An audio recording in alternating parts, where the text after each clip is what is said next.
Oi, então, estamos aqui dando continuidade às atividades formativas de verão da Cosmos, CBPF e do professor Global, a convite do professor Elael. Vou apresentar aqui um seminário relativo aos dois últimos papers que eu tenho prontos, né? Um já publicado na Annals of Physics e o outro está submetido à Physics of the Dark Universe, está submetido ainda e está com pré-print. Então, eu vou apresentar esse seminário falando acerca desses dois papers com o título do segundo, com o título do tá meio saturando aqui a luz, né? Deixa eu dar uma fechada na cortina.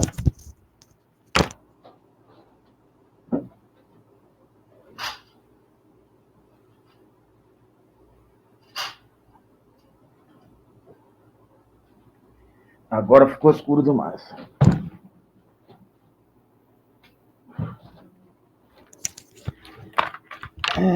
Muito bom. Então, vamos retomar aqui. Estamos aqui as atividades formativas de verão da Cosmos CBPF e do professor Global para o ano de 2024, como eu estava falando. O título do meu seminário é Um Referencial Privilegiado SV, associado com a velocidade crítica de um superfluido de Landau, uma nova estrutura causal acústica. Esse é um trabalho que eu estou fazendo em conjunto com Daniela Paiva Pinho e com Luiz Gustavo Almeida. Bem, são meus dois colaboradores. Daniela Paiva Pinho, aluna de graduação em matemática na Universidade Federal Fluminense, está terminando lá. E o Luiz Gustavo Almeida é professor na Universidade Federal do Acre. Bem, meu resumo. Investigamos a estabilidade da estrutura causal gerada pela introdução do referencial preferencial, que, por sua vez, está associado à velocidade crítica de um superfluido de Landau e representa o vácuo cosmológico. Discutimos a geometria acústica associada ao conjunto de estados excitados e sua relação com a perturbação do índice de refração. Mostramos que a presença do referencial privilegiado implica em transformações cinemáticas e composições de velocidade que contêm, no limite superior, as propriedades de uma simetria de Lorentz e também a velocidade crítica do superfluido como limite inferior. Tratamos a velocidade crítica num referencial de Euler, mostrando sua relação com o termo convectivo, bem como a possibilidade de deduzir a equação de Navier-Stokes, modificada por um potencial quântico, ligado à deformação do momento gerada pelo arrasto do superfluido como velocidade crítica. Estabelecendo uma referência, estabelecendo um referencial hidrodinâmico, onde ocorre a transição de fase que destrói os superfluidos. Estudamos as propriedades de conservação as propriedades conservadas nesse superfluido. O estudo das transformações de referencial de Einstein-Euler para o referencial preferido permite-nos recuperar a geometria acústica previamente definida. O estudo da estrutura causal dessa geometria acústica indica a existência de uma ergo-região, confirmando o que havíamos encontrado como termo convectivo. Assim, temos uma estrutura causal estável, tanto devido ao método definido para geometrias acústicas, na verdade, uma estrutura quando devido ao método, aos modos hidrodinâmicos, são, portanto, capazes de afirmar categoricamente que o meu resumo ficou cortado e eu não lembro o que é o final dele agora aqui. Vai afirmar categoricamente que temos uma estrutura causal e que temos tem que minimizar.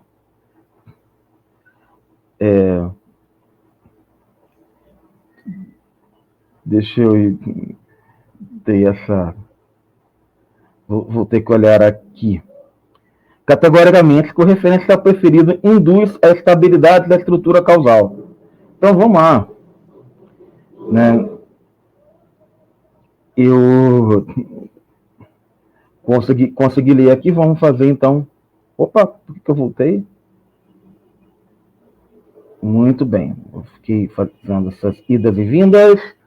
Bem, eu sou o Rodrigo Francisco dos Santos, está aí meu ResearchGate. Eu tenho um canal no YouTube. No momento eu sou professor do pré-vestibular GPI. E quem quiser dar um apoio lá no canal no YouTube, a gente está aceitando.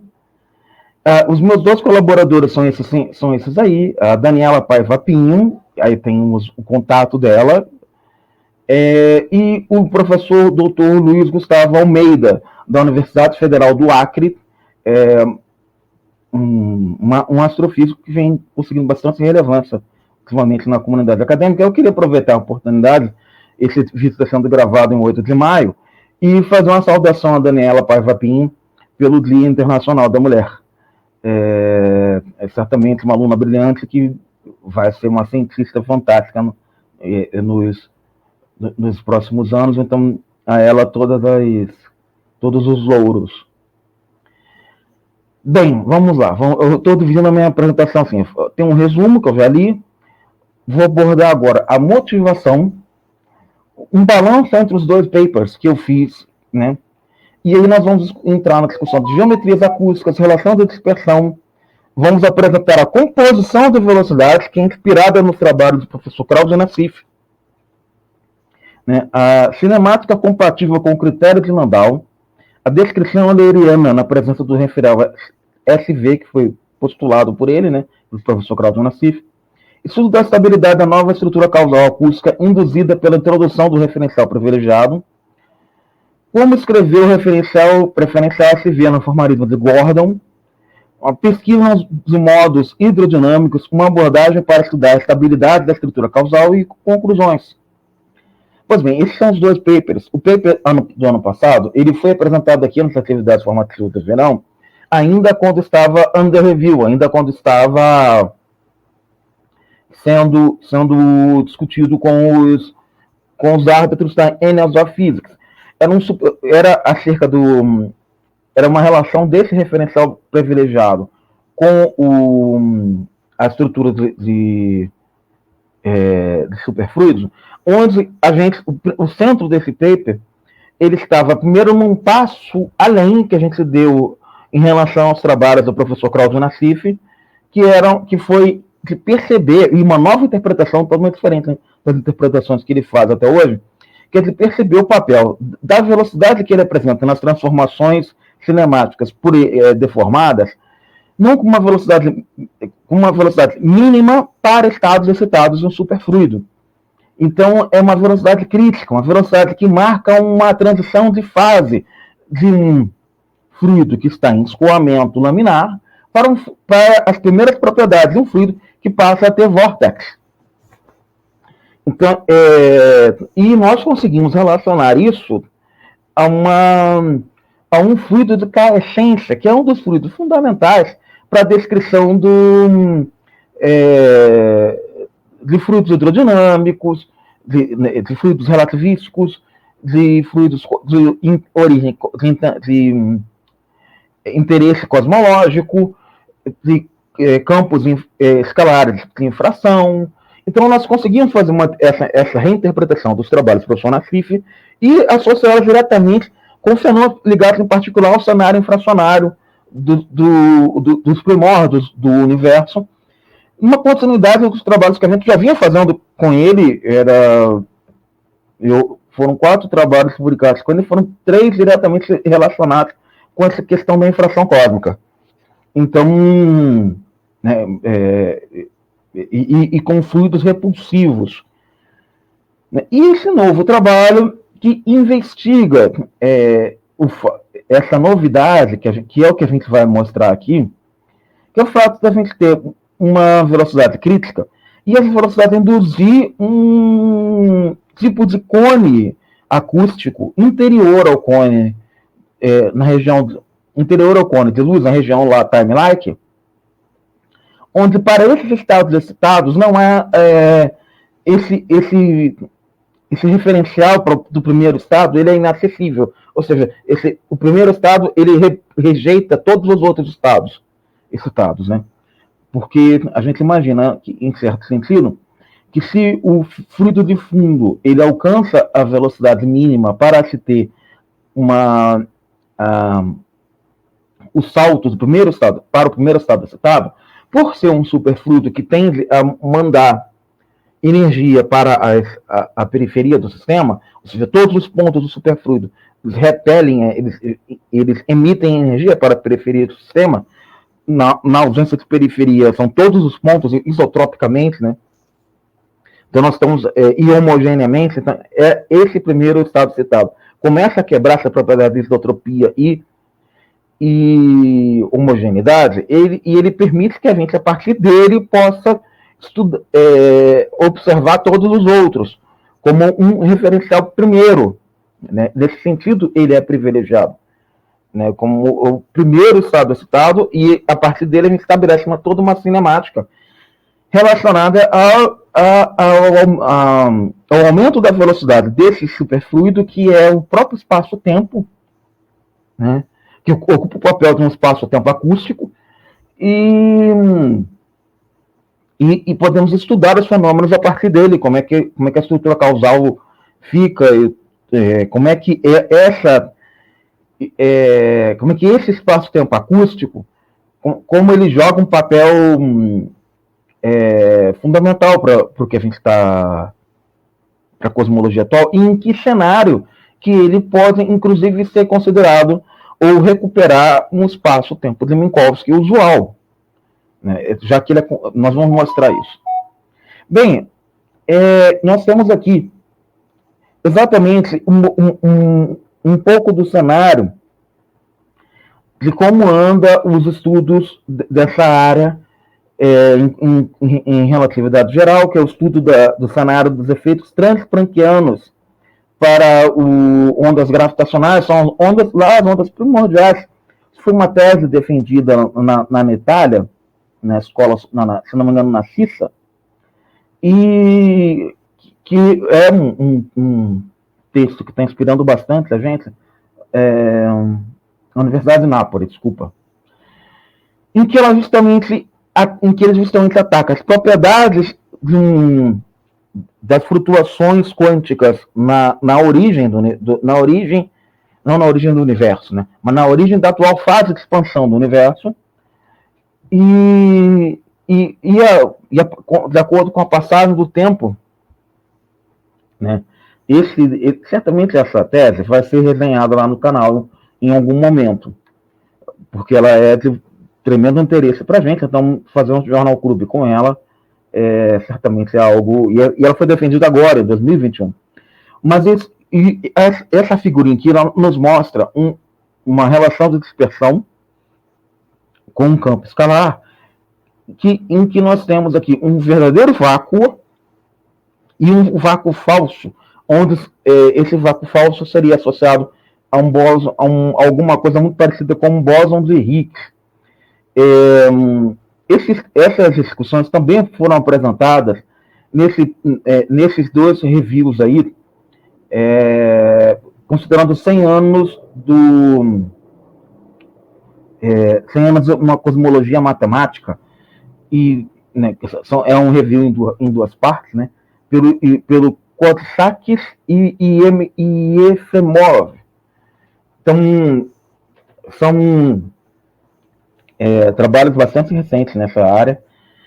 E o que a gente tem, o que é interessante, esses trabalhos, eles estabelecem um negócio muito parecido com o que a gente está fazendo, com relação quanto à relação de dispersão, que é estabelecer uma associação da energia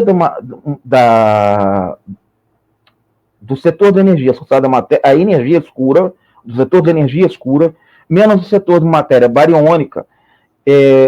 Obrigatoriamente, esses dois setores são positivos, e existe uma variação temporal da energia escura, né, sendo comparada com a energia bariônica. Então, o que a gente faz é bem parecido, porque nós teríamos transições de fase, e a gente, inclusive, consegue coloca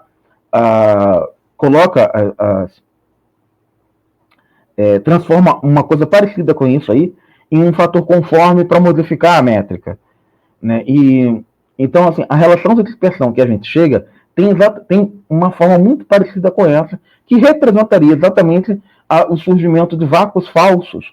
Então, a gente pode estar num caminho para encontrar uma descrição alternativa, em termos cinemáticos, ao que é feito em relação ao vácuo metastável ou vácuo falso, como esse trabalho na European Physical Journal C descreve, que e também o trabalho de Sebastian Schuster, que ele discute com o Max Wieser, que ele discute, apresenta a existência de metamateriais, que são materiais em que eles têm índices de refração negativos, velocidade do som imaginária, e são ou seja, eles têm propriedades em que a estrutura causal deles não é muito legal, assim, é meio complicada. E a gente está conseguindo entender essas estruturas causais em um cenário relativístico. Vamos lá. Um outro trabalho também, do Smolyanov, né, Smolyanov e Smolyanov, eles, na Universe, estuda análogos quantum gravitacionais em metamateriais hiperbólicos, né? E um outro trabalho ainda, também de 2009, e esse de 2011, e o outro, esse primeiro que eu falei, é mais recente. Eu não estou conseguindo encontrar aqui. Então, um na Universe e outro na Physical Review Letters, já bastante citado, de 2011. Além disso, as duas, talvez, bíblias dessa área são esses dois livros aí, que onde estão as bases para aquilo que é chamado de Superfluid Vacuum Theory, que é uma teoria quântica da gravidade que iniciou sendo que tem base nos estudos do Sakharov, lá na década de 70, 80, onde ele conseguia, onde ele propunha uma interação do vácuo quântico com a gravidade na ação de Einstein-Hilbert. Bem, como é que nós vamos fazer tudo isso, né? A gente começa a fazer um início que está nos dois artigos, né?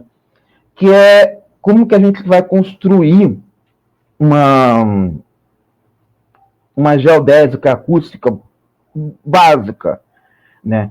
Então, a gente começa construindo, imaginando, isso é um trabalho do professor Nassif de 2013 também, em que ele imagina que existem dois pulsos, um pulso luminoso e um pulso, um outro pulso, que a gente genérico, em que eles são emitidos do mesmo ponto e chegam em pontos diferentes. Então, geometricamente, a gente pode fazer a propagação desses fluidos, desses pulsos, desculpa, né? De acordo com essa estrutura desse triângulo, onde AC é C delta tal e O' C é delta XV. O delta XV exatamente seria, o OC' correspondente a esse outro pulso arbitrário que a gente está definindo, dizendo que ele existe, que está propondo a existência desse outro pulso. Então, nós temos o triângulo visto com referencial externo, S0, BO', Temos o triângulo que é obtido no quadro do referencial S' da própria partícula, o referencial comovente, né? E OC' seria uma incerteza na localização da partícula, uma delocalização, como diz o Nassif, dela em seu próprio referencial, no referencial próprio dela. Ela teria dificuldade de estabelecer um referencial próprio, porque essa partícula teria propriedades que não são exatamente clássicas. Então, para ela estabelecer um referencial próprio, seria algo meio complicado. Pois ela não é localizada, ela tem dificuldade de estar localizada. Pois bem, nós temos essas duas, e essa discrepância em O' C corresponderia a esse pulso de deslocalização. Nós temos que a velocidade v ali, ela é dada em relação da partícula, que é o referencial S', para com um referencial que a gente está postulando a existência, que é o referencial SV, que o professor Nassif eventualmente chama de hiperreferencial, ultra-referencial, ele muda um pouco a nomenclatura em alguns momentos. Eu aqui estou chamando de referencial privilegiado. Tenho pensado em dar um nome próprio para ele, que seria a éter tenebris, por entender que ele teria propriedades de um éter, que a gente vai discutir aqui. Mas isso aí, a questão da nomenclatura aqui é o menos importante. A gente consegue, a partir da geometria básica euclidiana, estabelecer como é que esse triângulo funciona e construir o teorema de Pitágoras para ele tem, né, para a propagação do pulso luminoso e desse outro hipotético pulso que seria responsável pela deslocalização da partícula, que seria associada à própria deslocalização da partícula, como se a partícula gerasse em torno dela algum tipo de flutuação, como se a partícula estivesse imersa mesmo no fluido e, por se mexer, ela gerasse algum tipo de flutuação em torno dela, né? Então, nós construímos aí a estrutura, o teorema de Pitágoras para esses dois triângulos, e chegamos finalmente em quem é O'B, né, que é com relação ao deslocamento, com relação, inclusive, à discrepância, que é associada a esse pulso da sua própria oscilação da partícula. Com isso, nós escrevemos uma geodésica acústica, que é essa aí, né? E para tanto, nós podemos isolar a velocidade e vemos que a velocidade ela fica dependente, a velocidade da partícula, ela fica dependente, por um lado, de um setor que é totalmente causal, a lá fator de Lorentz, e um setor que é essa discrepância, essa oscilação que a partícula produziria, ou seja, na verdade, isso não é exatamente uma partícula, é alguma coisa que tem algum tipo de oscilação, algum tipo de movimento bizarro, né? Então, quando nós construímos essa geodésica, que ela tem toda a cara, inclusive eu já vinha chamando de uma geodésica acústica, mas nós vamos agora, efetivamente, compará-la com uma geodésica acústica padrão. Mas para isso eu vou fazer aqui, já tinha dado o spoiler, né? Que esse setor em vermelho aí é um fator de Lorentz, e o outro setor seria essa granulosidade que a partícula estaria, essa região que a partícula ocuparia, em que ela geraria, a partir das próprias flutuações dela, das oscilações dela, né? Esse efeito que ela causaria em torno, né? Que seria associado a algum tipo de flutuação quântica da própria partícula, interagindo com esse meio hipotético que ela estaria mergulhada, que nós chamaríamos de superfluido. Quando eu comparo essa geodésica com uma geodésica acústica padrão, eu encontro que a velocidade da luz ali está associada, que o termo associado ali à velocidade da luz pode ser escrito dessa forma, por comparação entre as duas geodésicas. Então, eu fico que eu acabo tendo a geodésica escrita, podendo ser reescrita assim, e isso fica muito curioso, porque eu tenho que a velocidade de propagação da partícula, ela aparece em dois termos, um termo em que ela é linear com a velocidade da luz, e o outro termo que ela está no denominador. E isso indica que essa velocidade não pode ser zero. ela não pode ser zero, porque senão ela levaria esse setor, ela levaria ao infinito esse setor causal, né? A causalidade seria infinita em algum sentido. Esse setor, a hipótese do relógio seria estendida, então nós teríamos um tipo de espaço-tempo que, ao fim e ao cabo, seria mais galileano, porque como se a estrutura causal dele fosse como se todo esse fluido pudesse emitir sinais e sinais instantaneamente pudessem percorrer o volume a qual esse fluido está mergulhado, né? Ou seja, uma oscilação de uma única partícula seria basicamente a oscilação do próprio fluido, né? Então nós temos aí a construção nesse cenário do que seria essa discrepância, e em que nós vemos que essa discrepância é altamente problemática, porque existem muitos valores de V da velocidade em que a discrepância se torna imaginária. Então isso se torna realmente um verdadeiro problema.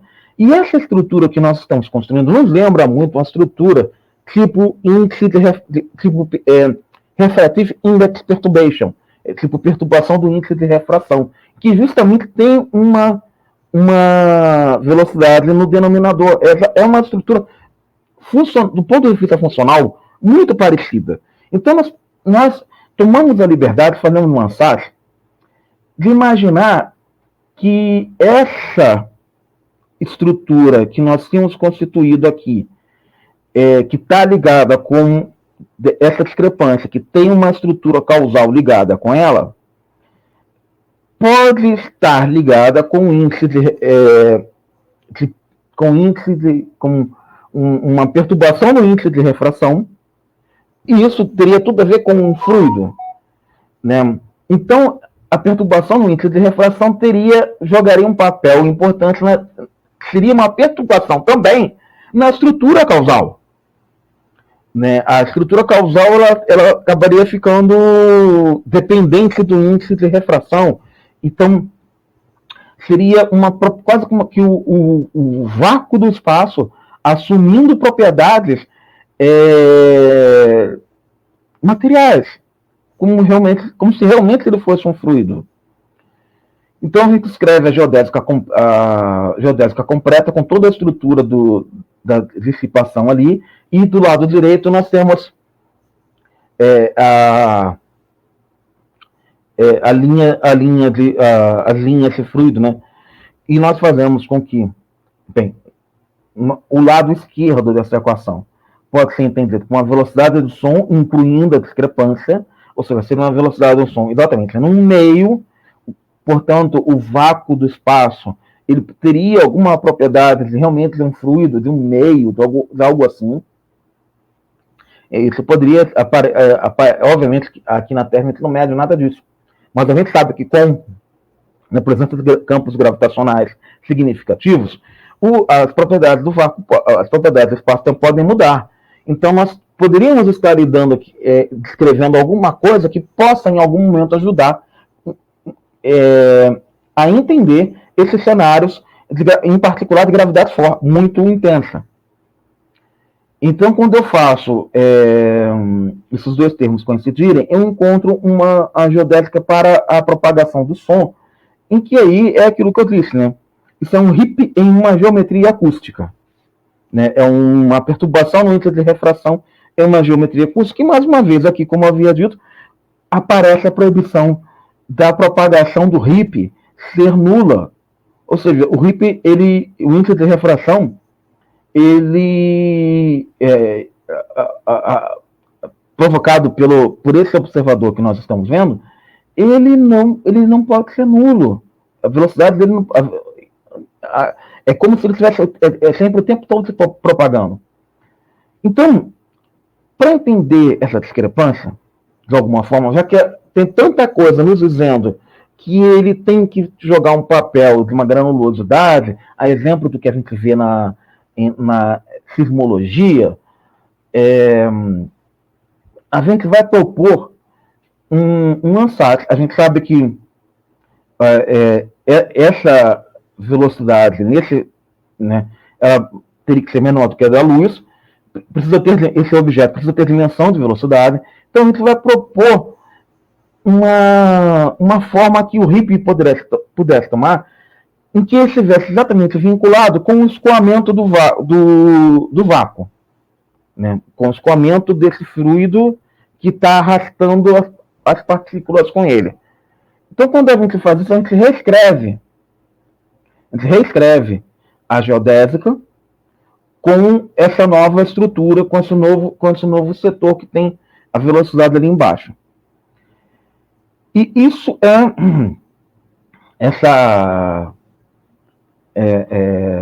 isso equivale à introdução do que seria uma velocidade recíproca, né?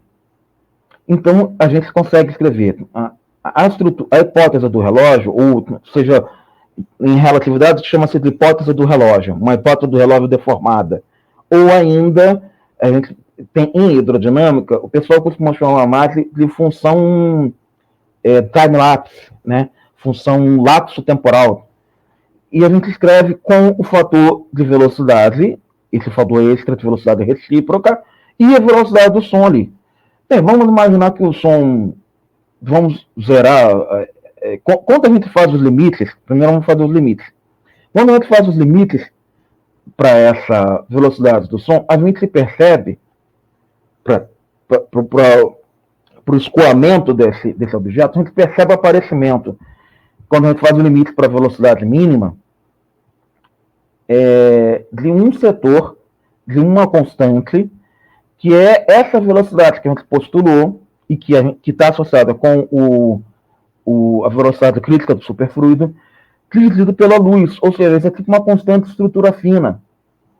E a gente tem que esse som ele está totalmente atrelado à estrutura causal, né? E ele mais a velocidade do som dividido pela velocidade da luz, fica totalmente atrelada pela estrutura causal e proporcional com esse fator que está dependendo dessa nova constante, que tem toda a cara de uma constante de estrutura fina. Né? Bem, aí, né? Eu até faço um alerta para isso, eu chamo a atenção disso, para chamar a atenção de que essa constante pode ser uma constante, uma proposta bastante inusitada. A gente costuma chamá-la de constante gravimétrica, o professor Nassif costuma chamá-la de constante gravimétrica, mas não é nesse trabalho que eu vou dizer por quê. Então, fazendo a propagação do som zero ali, eu tenho esse fator de Lorentz deformado, em que e a velocidade, que é a velocidade de arrasto, a velocidade da partícula arrastada pelo fluido, exatamente como as galáxias estão sendo arrastadas pela expansão do universo. Então, esse negócio aí, esse fator de Lorentz, é um fator de Lorentz deformado para essa velocidade, para essa emissão de energia para as fronteiras do sistema, para a expansão do universo. Ou seja, ela seria alguma coisa de tipo a velocidade de Hubble, né? Então, nós temos que o referencial S' e a relação entre eles é uma relação, uma transformação de referenciais que é igual à transformação de Lorentz, porém com esse fator de deformação, né? E com um termo a mais, que seria esse termo em que a velocidade de expansão galáctica não poderia ser inferior, né? Porque aí nós retornaríamos a uma situação onde esse fluido hipotético estaria totalmente liso, sem nenhum estado excitado, ele seria totalmente laminar, sei lá como é que fala isso. Então nós temos aí, e temos a transformação inversa,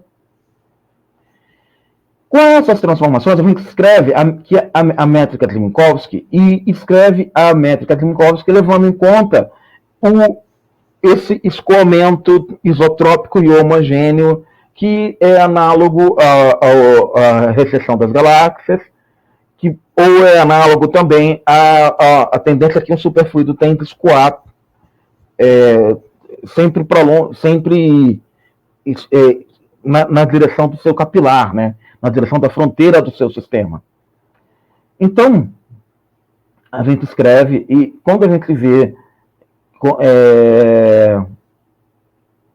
ou seja, a gente está introduzindo aqui algumas granulosidades no espaço de Minkowski. O espaço de Minkowski, quando visto do referencial preferido, do referencial primeiro estado citado, ele justamente é como se ele contasse o primeiro estado citado, o quanto que o surgimento de cada pontinho, de cada outro estado citado, a partir do aumento da velocidade, a partir do valor da velocidade de recessão do superfluido, o quanto que isso aí é correspondente com a métrica de Minkowski. Você está olhando num referencial qualquer, no referencial linha, que a partícula V ela vê Minkowski, só que o outro vê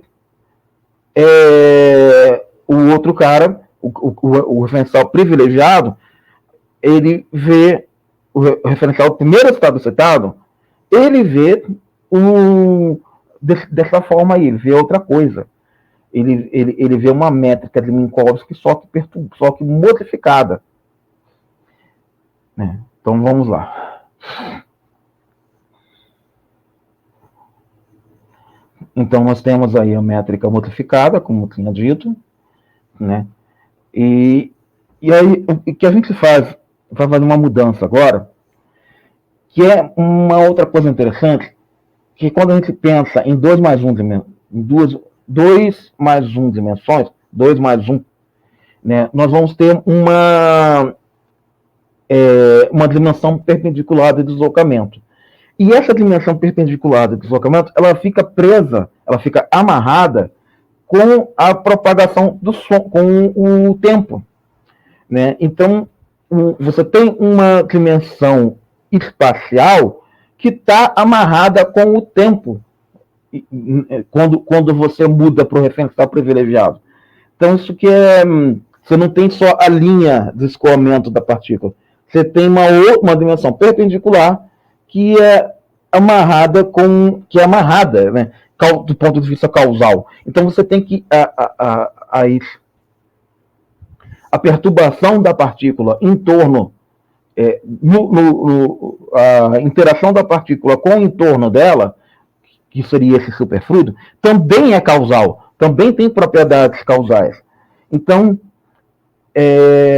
eu fico aí com as transformações para esse caso 2 mais 1, né? Eu escrevo como é que isso se dá, e a respectiva inversa se dá aí com uma matriz 3x3, que é muito parecida com a matriz, com as matrizes lá da álgebra de Lorentz, porém não é a álgebra de Lorentz, é algo deformado. E quando a gente faz a composição de velocidades para esses objetos, a gente encontra uma velocidade paralela e uma velocidade perpendicular. E isso é muito curioso, que a gente pode comparar essa composição de velocidades com a composição de velocidades que o Huang mostra, que é exatamente quando nós estamos lidando com 2 fluidos relativísticos. E aí tem um fluido que seria um fluido laminar, e um fluido que seria em torno desse fluido laminar, que seria um fluido tipo de escoamento. E que seria tipo esse outro fluido, ele teria uma propriedade de circulação. E é muito parecido é muito interessante que a gente faz, ou seja, a gente teria 2 fluidos que corresponderiam a U e V, né, nessa transformação aqui. Quando a gente faz que eles coincidam, a gente vê que ainda assim nós temos velocidade perpendicular e velocidade paralela ao escoamento, Só que tem um limite, que é exatamente o limite em que o primeiro estado é citado, que as duas velocidades, que a paralela e a perpendicular coincidem nessa composição. Então, poderia ser isso pode ser entendido também como de acordo com a aceleração, com a expansão do universo, com o quanto que esse superfluido manda energia para o seu capilar, a velocidade dessa energia sendo enviada, ele está se desviando dessa homogeneidade, né? Ele estaria, então, nós teríamos porque você vê, se tem só um estado, se tem só um observador, que é só um referencial, que aí esse seria o referencial privilegiado, a homogeneidade é mantida. Quando você tem dois, mesmo com a velocidade mudando. Quando você tem outro, aí você tem uma perda de homogeneidade, porque você já tem um segundo referencial. Então, você começa a ter a introdução de uma modificação naquilo que a gente poderia chamar de uma vorticidade com o deslocamento da linha de fluxo propriamente dito, né? Pois bem, a gente então começa a estabelecer agora o critério de Landau. Para isso a gente escreve essa relação de dispersão. A gente, para o fluido ortogonal e para o fluido, tanto a linha de fluido como para o fluxo que tem circulação, e a gente encontra que essa segunda relação de dispersão completa, ela fica com uma carinha de Phonon, quando a gente considera os limites para a velocidade mínima. Se você faz a composição de velocidades na relação de dispersão e faz a composição de velocidades tipo Lorentz, tipo composição de Lorentz, você não tem essa estrutura, você não consegue estabelecer essa estrutura de Phonon, né? Para isso você tem que ter essa outra composição de velocidade que foi proposta pelo professor Nassif. Então aí você tem essa estrutura de Phonon aparecendo. E como Phonons podem ser quantizados, a gente pode lidar com isso de uma forma quântica. Ou seja, a gente pode estar introduzindo alguma propriedade quântica num cenário relativístico. E aí nós temos justamente a demonstração de que a velocidade mínima lá do professor Nassif corresponde a uma velocidade crítica para um fluido de Landau. A gente escreve assim, a relação de dispersão completa para um fluido relativístico, e a gente faz uma quantização para essa relação de dispersão. Sendo que aí aparece um setor que é ali o setor do RIP, do Refractive Index Perturbation. Ou seja, o RIP acaba sendo importante aqui, né? Olha ele aí, aparecendo. Então nós temos uma perturbação no índice de refração que é causal também. E, assim, para entender, interpretar alguma coisa acerca dessa relação de dispersão, a gente usa esse trabalho aí da Bassetti, Valentina Bassetti, do Tate e do Weaver, em que eles escrevem lá o que seria um referencial de um éter. E quando a gente olha para esse perfil dessa relação de dispersão que a gente está constituindo, a gente percebe que sim, que existe uma energia, que essa relação de dispersão, ela tem um setor equivalente a um éter. Não é, obviamente, o éter luminífero. É um outro éter. Eu resolvi apelidá-lo ultimamente de éter tenebris, né? É por isso que eu botei até o nome lá no canal, com éter tenebris. Mas eu não botei isso em nenhum artigo ainda, não sei se eu vou botar. Mas, na verdade, o propósito do nome foi do professor Luiz Gustavo Almeida. Justamente porque é um éter. É um referencial tipo éter mesmo. E quando a gente faz isso, a gente percebe que a simetria cinemática é totalmente compatível com os critérios de Landau. totalmente compatível. Toda essa estrutura cinemática que a gente fez está compatível com essa estrutura, com a função que nos dá a distribuição de grãos ao longo do fluido, né? Então, e com isso a gente pode, inclusive, calcular o número de grãos dependendo do momento, dependendo da propagação da inércia nesse fluido. Ou seja, a gente tem aqui algum tipo de estrutura em fluidos, ou seja, que a dinâmica de fluidos pode nos socorrer, que realmente lembra muito a propagação de viscosidade, dada que a viscosidade é a grandeza em fluidos responsável pela propagação de inércia. Então a gente consegue fazer esses limites aí, e isso é bem interessante, né? Em que para qualquer tanto para bósons quanto para férmions, no limite da velocidade de expansão sendo no limite luminoso, né? Nós temos que o número de partículas é zero. No limite em que a velocidade é velocidade crítica, nós temos um caso que a gente tem, que é o caso bosônico, que o número de partículas pode ser infinito, ou que o número de partículas pode ser 1/2, e esse é o caso fermiônico. Isso, para a gente, é um resultado bem importante, né, que mostra que a gente pode usar essa estrutura cinemática para estabelecer algum tipo de distribuição desses grãos que podem surgir, que a gente poderia imaginar que o universo original, que esse superfluido que é o universo, ele poderia ser alguma coisa do tipo de um fluido em escoamento laminar, isotrópico e homogêneo, né? Ou seja, todos os pontos eles seriam fontes, e seriam fontes iguais, mas aqui começam a surgir estados excitados de acordo com o escoamento desse superfluido sendo acelerado. E então, com isso, já que isso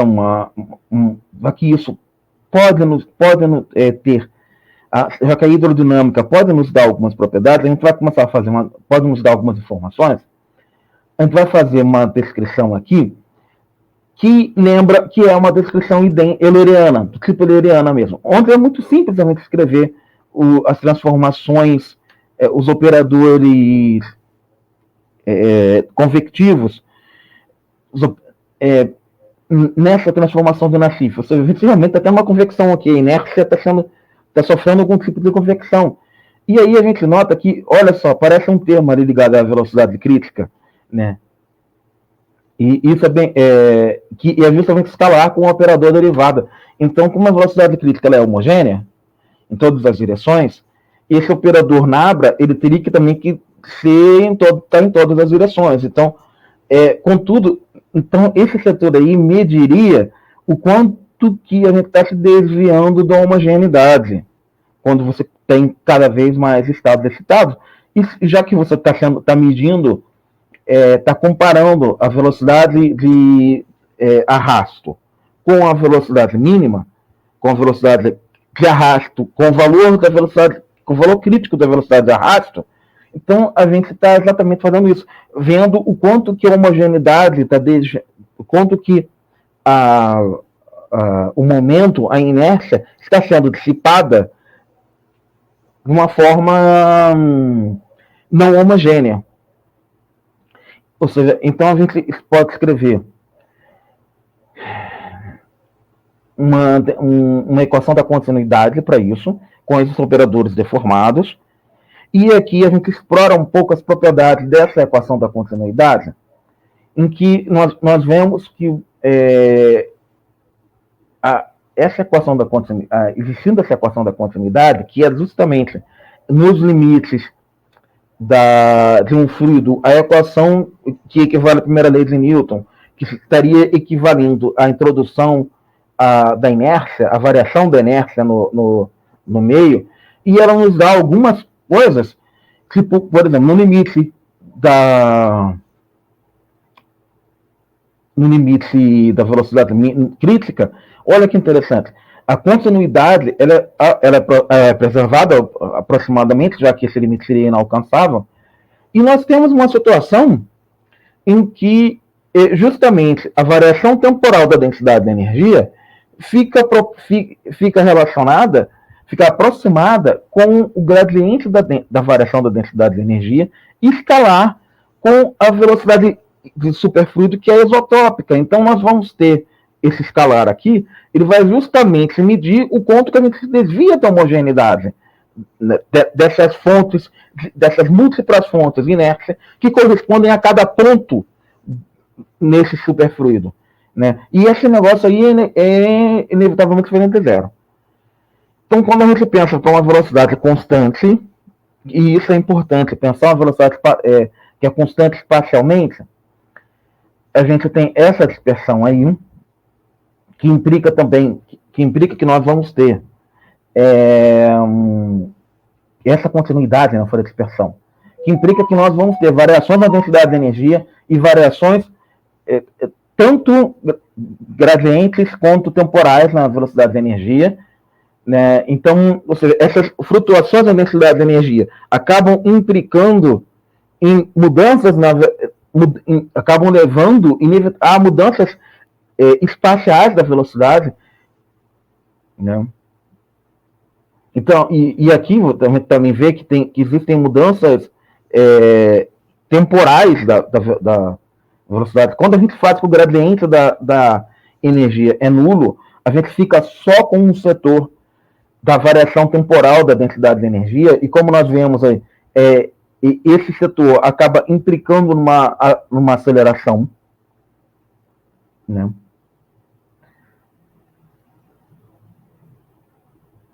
Aí, ó. Pois bem,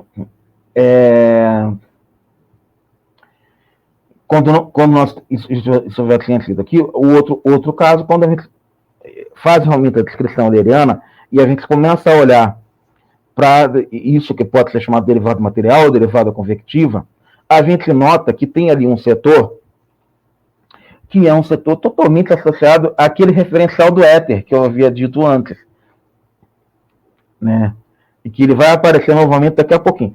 Quando a gente tem para o referencial linha, que era o referencial próprio do estado excitado, se não tiver força, se não estiver sentindo força nenhuma no referencial, ele sente essa força aí no referencial privilegiado. Logo, ele está sendo expandido, ele está sofrendo expansão, porque a velocidade de arrasto continua variando temporalmente de acordo com o quanto ela varia espacialmente. Então, quanto mais surge, pipocam novos estados excitados nesse superfluido, eles vão pipocando e eles vão perturbando todo mundo. Bem, aí a gente escreve o fator convectivo, onde aparecem gradientes da energia cinética, né? E aparece um setor ali que, pela primeira vez, nessa formulação que eu estou fazendo, pode implicar em vorticidade. Então, a gente tem, ao mesmo tempo, uma vorticidade associada à velocidade de arrasto do fluido, né? Então, teria... E essa velocidade de arrasto do fluido seria justamente de acordo com a quebra da homogeneidade. Ou seja, você tem um gradiente de energia e tem essa vorticidade. Com isso, a gente pode imaginar como é que essa transição de fase se dá. Pensando no número de Reynolds, né? Porque o número de Reynolds ele é justamente uma grandeza que mede transições de fase em fluidos. A transição de fase do fluido laminar para o fluido viscoso. Então, nós temos aí os dois setores escritos, e eu ainda não tinha esse outro setor escrito, setor viscoso. Mas eu começo a imaginar como é que ele pode ser, e para imaginar como é que esse setor viscoso pode ser, eu começo a construir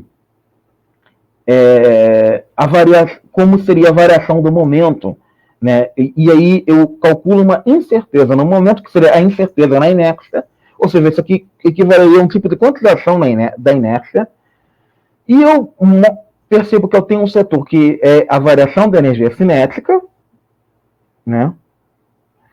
E eu posso fazer isso como se fosse um potencial quântico. Então, eu estou tornando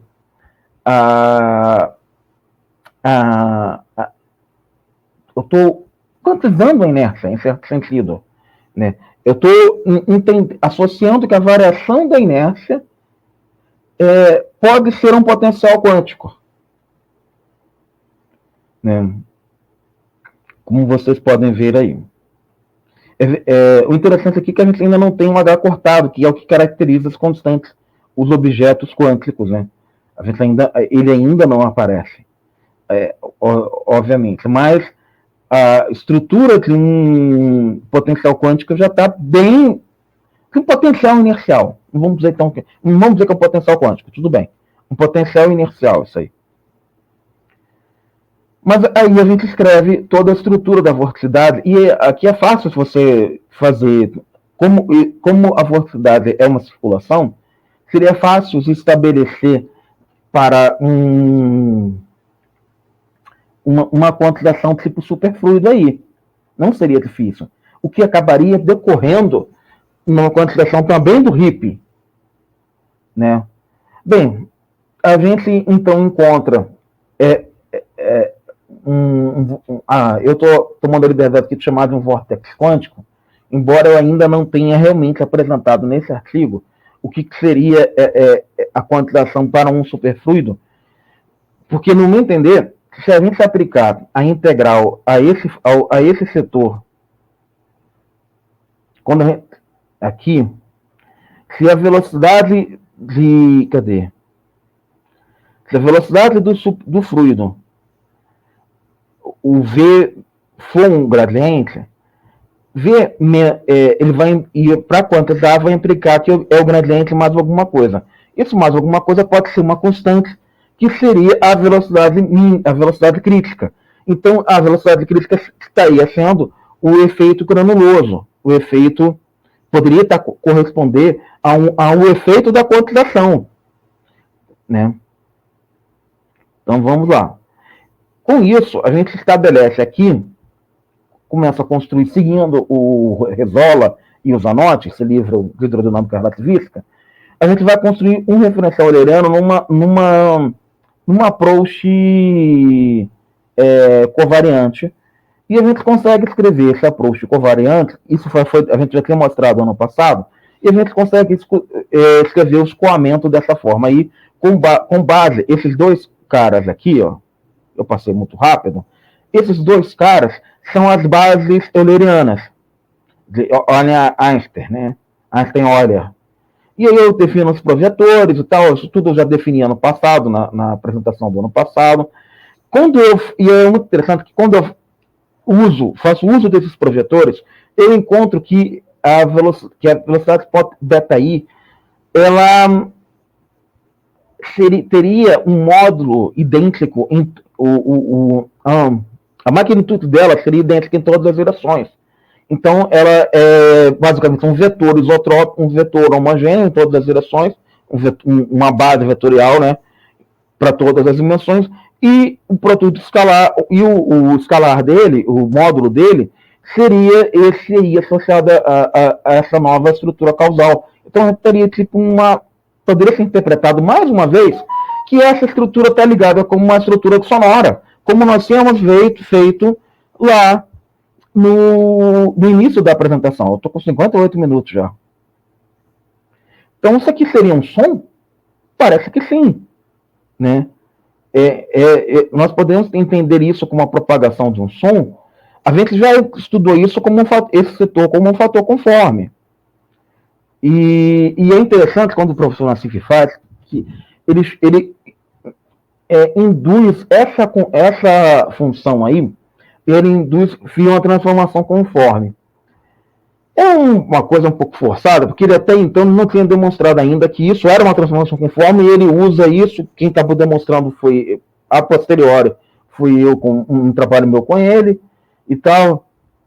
E aí ele acha esse gráfico para esse campo escalar aí. Olha, e esse gráfico, ele é muito interessante. Ou seja, eu estou associando aqui um som que está se propagando e que ele está associado com uma estrutura causal. Né? E ele tem um setor que seria repulso, que seria o quadrado, que seria a velocidade do som ao quadrado, mas que tem um setor que seria negativo. Essa velocidade do som ao quadrado seria negativa. Você teria uma velocidade do som imaginária. Isso implica, isso tem muitas implicações extremamente problemáticas. Um dos livros um dos artigos que aborda isso é Certeza Gráfica em Quantum Gravity, de 2018, que ele chama da barreira fantasmagórica, sendo cruzada e ligando a velocidade do som com uma derivada, um acoplamento não mínimo, teorias com acoplamento não mínimo.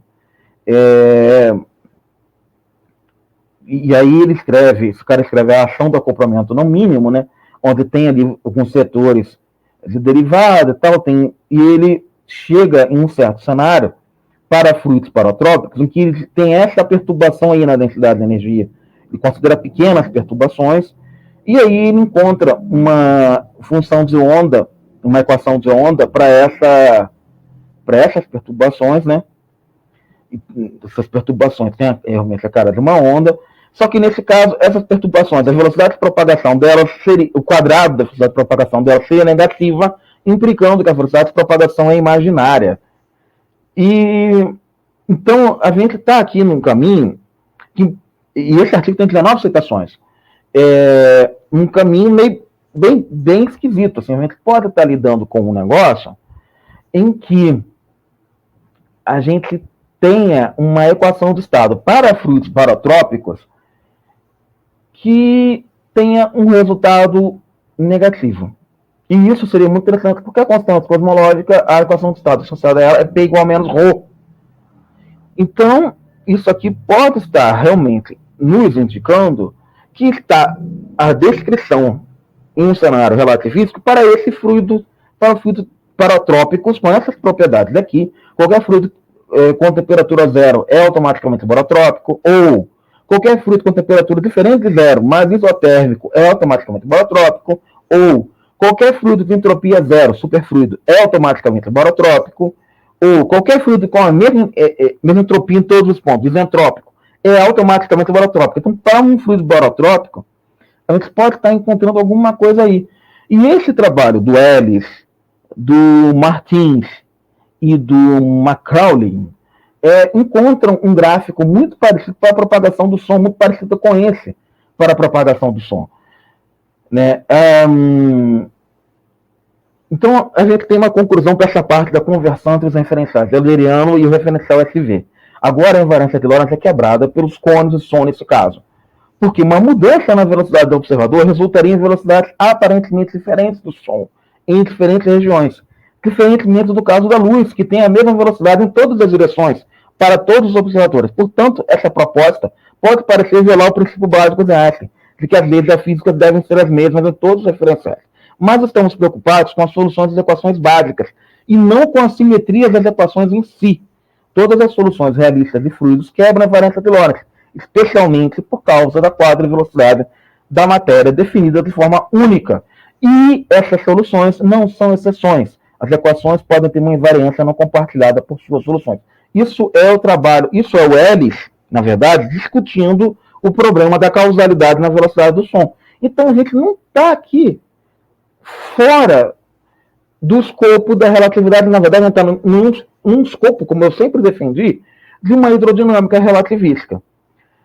Quando a gente vai estudar a estrutura causal disso, se ela é induzida pela introdução desse novo referencial, se ela é uma estrutura causal estável, a gente tem duas formas de fazer. Uma delas é usando o referencial de Euler, de Einstein-Euler, como eu tinha visto, e eu vou procedê-la aqui, exatamente como está lá no livro do Risola, em que nós temos que as folhas, né? Eu fiz isso ano passado, fiz isso no curso de hidrodinâmica relativística também do ano passado. As folhas, a foliação do espaço-tempo, ela seria dada pelo módulo, as foliações, né, pelo módulo da velocidade beta, né, que é perpendicular ao tempo, que é uma velocidade espacial, né? Então, nós teríamos essas foliações que caem exatamente com a estrutura causal bizarra que nós encontramos, né, o módulo dela. Então nós temos, e nós vamos com isso, nós encontramos o módulo desse vetor T que eu havia definido aí, o módulo quadrado, e com isso a gente pode definir, a partir desse produto escalar, umas velocidades do som, e aqui a gente vai estudar se essa estrutura causal é estável, segundo critérios que eu vi, que eu usei lá com os próprios trabalhos do Ellis. E a gente chega o seguinte, que existe um ergo-horizonte, uma velocidade de expansão do fluido para 2V, tem um ergo-horizonte ali, a gente encontra esse ergo-horizonte, e para essa estrutura, a gente escreve a métrica, que lembra muito uma métrica de... como é que é? Roy... como é que é o nome do cara? Agora me fugiu, mas é uma métrica acústica muito, muito famosa, né?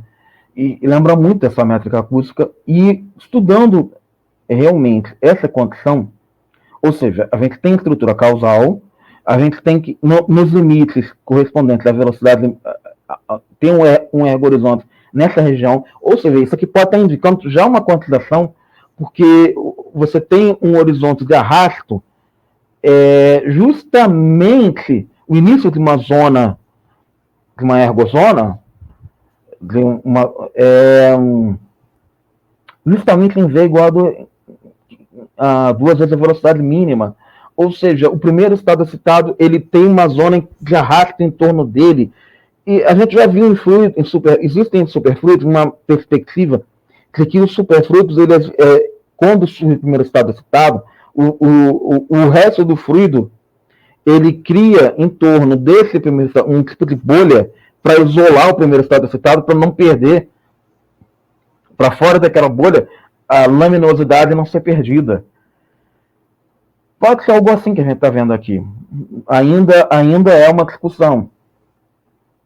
Então nós temos aí, novamente, o elemento de linha, que eu esqueci o nome. O elemento de linha acústico famoso, muito, muito importante. E a gente aborda, então,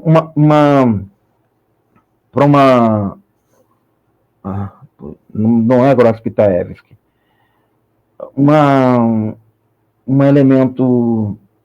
métrica efetiva de Gordon, também isso não é Gordon. E essa métrica efetiva, ela tem, olha só que interessante, um índice de refração assim. Ou seja, por caminhos distintos, nós estamos chegando a resultados bem parecidos. Né? Então, e esse índice de refração, ele é negativo para velocidades menores que a velocidade V0, que é a velocidade naquele gráfico lá que eu mostrei, que é um gráfico muito similar a um gráfico para falso vácuo. Ele aí, ó. Ele aí. Então, eu tinha falado que tinha problemas aqui na parte de baixo, né? Então, ou seja, na parte de baixo a gente começa a ter índice de refração negativo, né? Então, esses são os resultados usando o Einstein-Euler e usando a definição de uma estrutura causal estável, segundo o Max Wieser. E então, o que eu encontro aqui, para resumir, eu encontro esse índice de refração estranho, e eu encontro que a causalidade vai até essa região do ergo-horizonte, e a partir dali tem a estabilidade, e a partir dali tem uma região de instabilidade causal, né, que precisa ser melhor estudada. Mas vamos lá. E aí a gente vai estudar de outro jeito. Ou seja, aqui a gente vê esse gráfico, segundo aquele trabalho do Wieser que eu tinha falado, que eu tinha mostrado. Ele é muito parecido com um gráfico de falso vácuo. Então a gente está lidando com alguma coisa que indica a existência de uma descrição hidrodinâmica para um vácuo, no mesmo sentido dos trabalhos de Spidnev.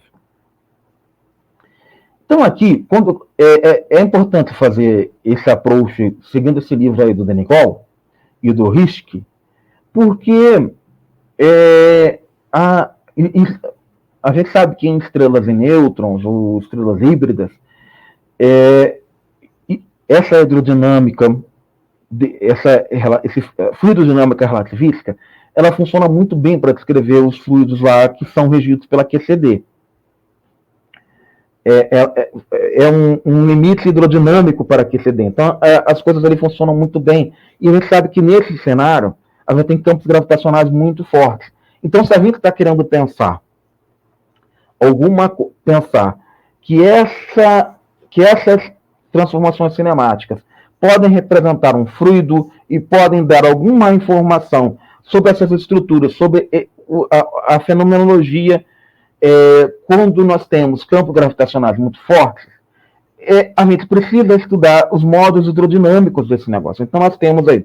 Então, nada melhor do que fazer segundo essa hidrodinâmica que estuda fluidos nucleares, né?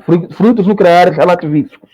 Então, a gente vai restabelecer aqui as relações de dispersão. Novamente, nós quantizamos as relações de dispersão, como fizemos anteriormente, e encontramos, para essas relações de dispersão quantizadas, os modos de vibração delas, considerando o K, ali, que é o número de onda. A gente já tinha mostrado aqui que esses modos hidrodinâmicos e a estabilidade causal para esses fluidos relativístico-nucleares, né, essa descrição para esses fluidos microscópicos relativísticos, a condição de estabilidade é dada por esse limite aí quando a gente na relação de dispersão. Então, que é muito parecido com o critério de Landau, na verdade, não é? Com o que a gente havia lidado.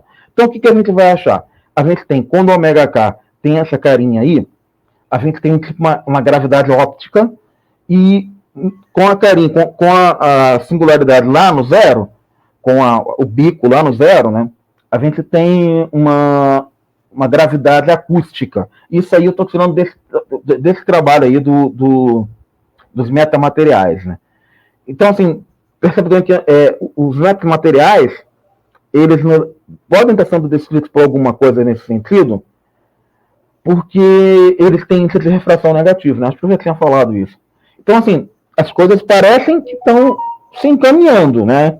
Assim, parece que essa hipótese que a gente está tentando modelar tem realmente algum sentido. Vamos lá. Quando eu faço o número de onda indo para zero, exatamente para tentar estudar a estabilidade, eu fico com esse setor aí. E aí, olha só quem aparece aqui, a constante gravimétrica. Olha só que legal. Porque se você faz a constante gravimétrica zero, implica você fazer a velocidade V igual a zero, mínima V igual a zero, e aí você fica só com o setor m0 ao quadrado c a quarta, m0 c quadrado, né, e sobre h cortado. Então você tem ali um fluido relativístico usual com um setor não hidrodinâmico constante. Só que aqui você tem um setor não hidrodinâmico mais complicadinho, que implica que está relacionado com essa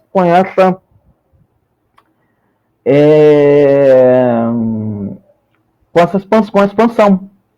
Então a gente estaria dando esse setor hidrodinâmico, ele teria propriedades mais globais, né? Porque essa velocidade de arrasto, ela é uma velocidade de arrasto global, da expansão de todo o fluido, todo esse fluido cosmológico, esse universo numa gota de hélium, como diz o Vulovic e tal. Alguma coisa nesse sentido, inspirada nisso aí. Então a gente tem que, exatamente, o que desvia é isso aqui. E aí é legal, quando a velocidade está se aproximando da velocidade, quando a velocidade de expansão é próxima da velocidade da luz, esse cara explode. Esse cara fica muito grande. Então nós temos aí, como eu estava falando, um setor hidrodinâmico para um modo hidrodinâmico e um modo não hidrodinâmico, onde exatamente o modo não hidrodinâmico está ali representado pela parte do número negativo, que é do número negativo da parcela negativa que está associada à constante gravimétrica, né? E isso é bem legal, assim, bem interessante. E aí eu começo a estudar exatamente esse setor, a imagem da ômega K, que é esse setor que está ali da gravimétrico, né? Que isso é a imagem da ômega K, que é exatamente a parte não hidrodinâmica. E tem umas propriedades ali em que eu vou fazer o estudo delas, dessa imagem, e essa imagem é seguindo as condições de estabilidade para uma estrutura causal, essa imagem tem que ser menor, nula, né? E a parte real do ômega H sobre K tem que jogar esse papel aqui, sendo que ela está entre 0 e 1. E aí, quando eu faço isso, olha só que interessante. Se eu tenho alguma coisa sem massa, né, eu vou ficar com... Né, eu tenho um subcato, eu tenho uma... Então, na verdade, eu tenho que... Se eu faço K igual a 0, eu tenho um objeto massivo. Né? Eu vou ter alguma coisa com massa e... para isso não ser 1, você vai impor condições sobre a velocidade de escoamento. Então, eu encontro que para essa condição aqui do modo da estabilidade causal, a massa do objeto a massa que está sendo arrastada vai implicar na velocidade que está arrastando ela. Então, tem uma comunicação entre esses dois setores. Ou seja, assim como o momentum também, até porque os dois carregam inércia. Então, o carregamento de inércia aqui, ele está intimamente ligado a essa fonte de inércia que seria a velocidade de expansão desse fluido, né? Já que o superfluido ele tem essa tendência de correr, né?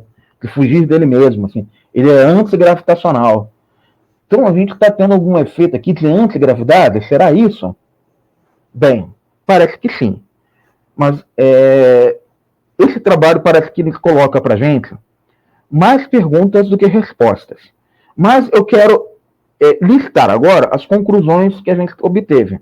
A gente identificou a estabilidade da estrutura causal associada ao referencial SV e suas consequências, né? Tendo seus limites, até onde que ela vai,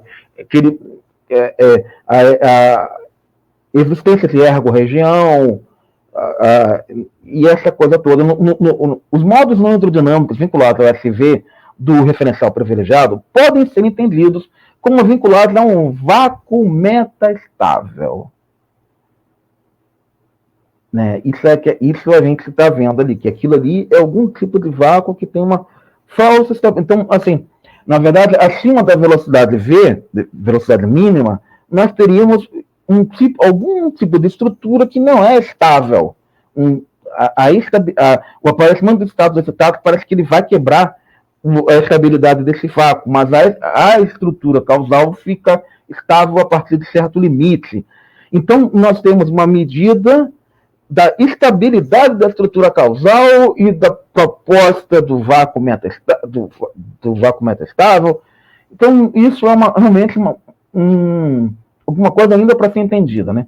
A concretização da descrição que envolve velocidade mínima e referencial preferido em um cenário hidrodinâmico implica uma relação íntima entre a descrição de um vácuo quântico como um fluido relativístico, coincidindo com os resultados desenvolvidos em aproximações como superfluido vacuum theory, num cenário de uma modificação muito pequena na teoria da relatividade, preservando acordo com os seus resultados bem estabelecidos.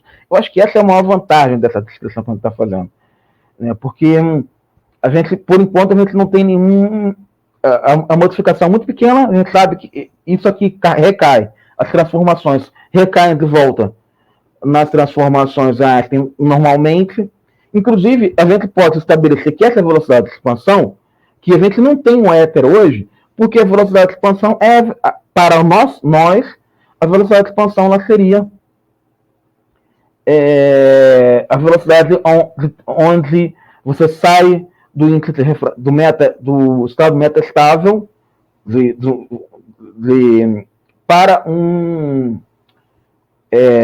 para um setor onde você tem estados normais, você não tem índice de refração negativo, você tem um índice de refração, porque você, com essa discussão, a gente tem que o índice de refração para velocidade, nesse ponto entre os índices, que é a velocidade V0, no gráfico, ali quando o gráfico ele toca do φ V toca na abscissa, a gente tem que o índice de refração infinito. Então, né, esse fluido, ele seria exatamente o que nós temos hoje aí. A coincidência das transformações cinemáticas, ou seja, coincide com as observações, coincide com o fato de a gente não ver um éter, porque justamente para o nosso referencial, esse éter não existe. Ele não precisa ser considerado. Porque os efeitos quânticos nesse referencial não são percebidos. A coincidência das transformações cinemáticas com a equação de Euler, relacionando o quadro preferencial SV com o quadro do referencial de Euler, eu não... a última observação vou ter que ler aqui. Eu vou ter que ler... Um momentinho só, deixa eu ir lá. A última, tá. Estabelecendo uma perspectiva que as equações de Euler encontram sua versão relativística de uma forma muito simples. Eu tenho visto que é uma busca muito importante por um acordo entre as equações de Euler e as equações de Einstein. Acho que isso aqui é um passo à frente nessa busca. Eu espero que todos tenham gostado, que eu tenha me feito, que tenham entendido. Gostaria muito que mandassem perguntas e questionamentos para os meus contatos, críticas, reclamações e tudo mais. Eu vou ficando por aqui, já estou com 1h e 22 minutos do seminário.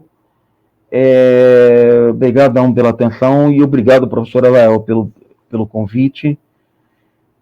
O professor Dória também. Então vamos ficando. Então eu encerro o meu seminário por aqui. Bem, não vai ter perguntas. Nesse momento é o momento das perguntas. Então eu chamo as perguntas, né? Façam as perguntas lá pelos meios que eu propus. Perguntas. Por favor, perguntas.